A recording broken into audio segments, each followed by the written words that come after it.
السلام عليكم ورحمة الله وبركاته. أهلا بيكم في فيديو جديد، والنهاردة هنتكلم عن البرودكت. يعني ايه برودكت؟ برودكت اللي هنبص لها من ناحية الكاستمرز. خلينا بس ندخل الأول عشان نبقى واضحين في الكلام. لو هنبص لها من ناحية الكاستمرز فهي بالنسبة لنا أنا كشركة الحاجة اللي أنا ببيعها للعميل، سواء انا مثلا فاتح سوبر ماركت فالبرودكتس دي المنتجات بتاعتي فابتدي انزل البرودكت دي منتج، او سواء انا شركه خدميه فالبرودكت دي السيرفيس او الخدمه اللي انا بقدمها. يعني زي مثلا انا شركه كول سنتر، فانا عندي مثلا اللي انا ببيعه ايه، ببيع سيت او كرسي الكول سنتر او الجهاز بتاع الكول سنتر ده ببيعه بسعر مثلا، تمام. وقيس على كده بقى اي نوع من الشركات. طبعا في اودو في برنامج او يعني ابلكيشن مخصوص لحته البرودكتس دي، بقى في بقى ربط بالحاجه وبتاع. هنا طبعا على ايه، سكيل صغير كده بس بنقدر من خلاله نتعلم ونعمل بيه كل الشغل اللي احنا محتاجينه. طيب خلينا نطولش ونشتغل على طول.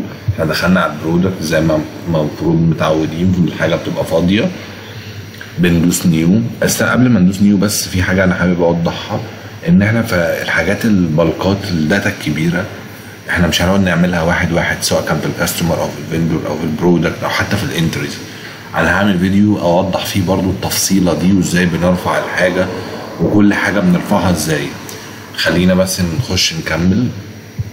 نيو برودكت. هنا ايه اللي ظاهر اول ما فتحنا؟ ظاهر قدامنا البرودكت ليبل او البرنت ليبل اللي هي فيها البرودكت والحاجه بتاعته. اول حاجه احنا ايه ده، ايه سيلز، تمام. طيب هنا هيسمع سيلز وبرشيز عادي، ما فيهاش مشكله جدا. طيب ايه البرودكت تايب؟ هو عندنا جود بضاعه، سيرفيس، خدمه او كومبو، الاثنين يعني يمشي ده وده. ايه الفرق؟ هو هنا الجودز هتلاقي في حاجه اسمها باركود. الباركود ده زي سيريال نمبر كده، الناس كلها طبعا عارفه يعني ايه باركود. اللي انت بتيجي تشتري منتج ولا حاجه بيبقى عليه رقم كده، سواء المنتج ده جاي من بره او حاجه، ده رقم تتبع او يعني حاجه دي. لو احنا سيرفيس هتلاقي الباركود ده اختفى، تمام. فده بالنسبه للموضوع الجود والسيرفيس. انت بتشوف شركتك، احنا خلينا نقول ان احنا شركه خدمات عشان الموضوع يبقى اسهل. فهنعمل برودكت جديد، وليكن البرودكت ده احنا زي ما قلنا شركه كول سنتر، فهيبقى هنسميه بنبيع السيت بتاع الكول سنتر او المقعد بتاع الكول سنتر عندنا في الشركه، بنبيعه مثلا ب15,000 جنيه، ماشي. فده خدمه. وفي مقعد تاني بس مثلا باللغات او الايجنت اللي عليه بيتكلم لغات اكتر، فده هنبيعه مثلا ب50,000 جنيه. فهنسمي ده مثلا سي واحد، تمام. لوكال. ده حاجات للاكونتات اللي هتيجي تشتغل عندنا او تجي لنا مصريه. لوكال. السيلز برايس قلنا ايه، 15,000 جنيه. تحب احط لك التاكس من دلوقتي؟ علشان انا معظم الناس اللوكال دي يعني مش يعني الناس اللي في مصر هيبقى ايه التعامل ايه بال 14% عادي. كوست، لو انا عايز احط كوست على البتاع، انا بدي الايجنت وبصرف حوالي على السيت ده يعني حوالي 7,000 جنيه. ده الكوست بتاعتي، تمام. 7,000 جنيه، تمام. الريفرنس بتاعه هسميه سي واحد، اللي عايزه يظهر لي بره سي كول سنتر، سي يعني كول سنتر 001.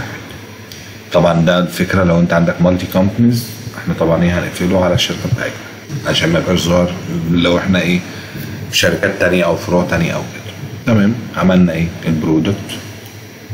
الاكونتنج طبعا هنا الانكم اكونت هيبقى الريفينيو، حساب الريفينيو بتاعي. والاكسبنس اكونت بقى اي حساب مصروف انا ايه عايز احطه، اللي هيرمي عليه المصروف ده لما يجي يتعمل. طيب مثلا يعني اي حساب، ده انا مش محتاج احدد حساب دلوقتي قوي بس عادي يعني. خلاص كده اتعمل البرودكت سي 01 ده موجود خلاص عندي في السيلز. طب اللي هو موجود في الفندور نشوف كده، مش موجود عندي في الفندور عشان لسه ما استخدمتوش ما طلعتش فاتوره برشيز للكلام ده. فانا بقى عندي البرودكت. طب ايه الفكره من البرودكت؟ ماشي انا عملت البرودكت، هندخل هنا يا باشا انفويس، اطلع فاتوره لكلاينت من كاستمرز اني ون فاتورة النهاردة. والله الراجل دخل جالي وقال لي انا عايز 15 كونسنت ريسيت يعني عندك وعايزك ايه تحاسبني. فهو ظهر لي هنا اللوكال 15 الكوانتيتي 15 225. وهو طبعا اوتوماتيك حسب البيت. ده الفكره بقى في ايه؟ الفكره هنا ان الاودو بيسهل عليك ان انت بدل ما تقعد تكتب كل لاين في الفاتوره، لا انا بختار البرودكت اللي انا عايزه وهو هو بيحط لي السعر لوحده، ولو انا حطيت له ضريبه بيحطها وكمان يعني وبيظبط لي الدنيا. انا بدخل يا دوبك اكتب بس التاريخ وبتاع وخلاص وبدوس له كونفيرم ودي الفاتوره بتاعتي ايه اتعملت. هل كده البرودكت دوره خلص؟ لا طبعا. ده لما نيجي عند فيندور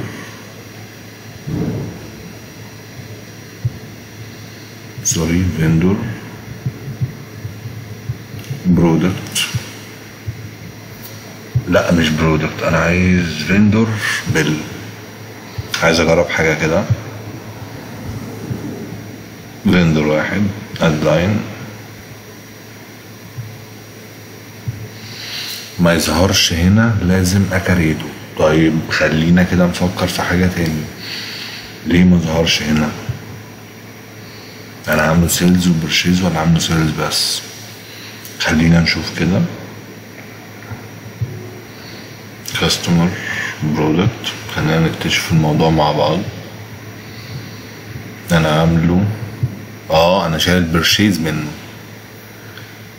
تمام. فانا حطيت له البرشيز، تمام كده. نرجع على فيندوز برودكت، ظهر لي الباشا اهو السيلز برايس بتاعته كام.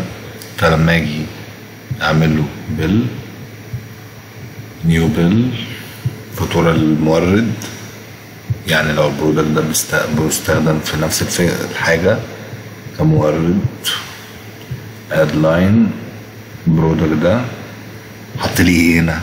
ما حطليش ال 15، حط لي ال7 اللي هو الكوست. وممكن على فكرة اروح جاي مزود عليها الفات برضو. يعني انا ممكن في البرودكت نفسه سيت اب البرودكت كونفيرم، ممكن لما اجي ارجع على البرودكت نفسه اللي انا عملته في الكاستمر اعتقد ما فيهاش، لا فيها بيرشيز تاكس 14. تمام.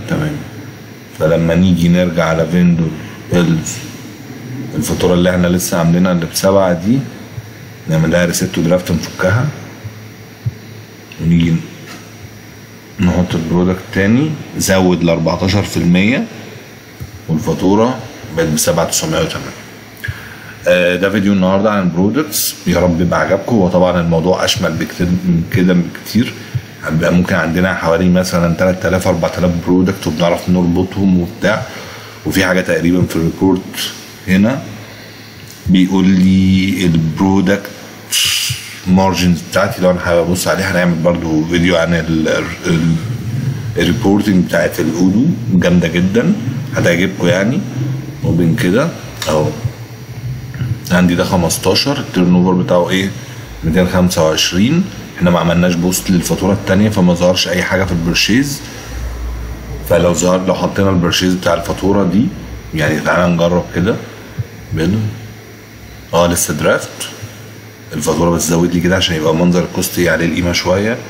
خليهم لي مثلا 15 برضو، طبعا كده فرق السعر هيبقى ايه للريفينيو. ودوس ايه يا باشا كونفيرم الفاتوره، رجعني تاني على البرودكت مارجن.